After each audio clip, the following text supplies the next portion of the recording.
Bu videomuzda size gösterdiğimiz şey CNC kesim, plazma kesim makinesinde preslenmiş bir parçaya otomatik bir şekilde delikler açıp fazlalıklarını kesip kullanılabilir hale getirme yöntemini gösteriyorum. Basit bir süreç gibi gözüküyor fakat burada parçayı standart yerleştirebileceğimiz bir kalıp oluşturdum.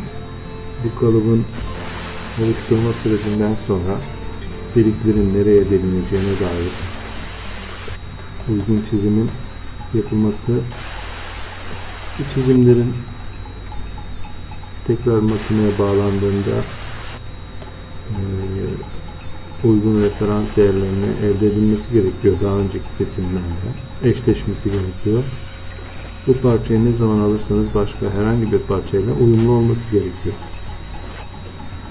Videomuzda şu anda bunu görüyoruz. Plazma, bilgisayar kontrolü CNC plazma ile preslenmiş bir fan kapağımızı deliklerini delip kesiyoruz.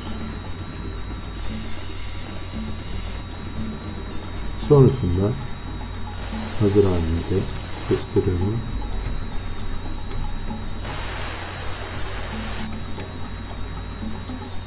Bu her ne kadar eski bir teknolojide olmuş olsa da onlarca insanın yaptığı işlemi basit bir halde getirmiş oluyor.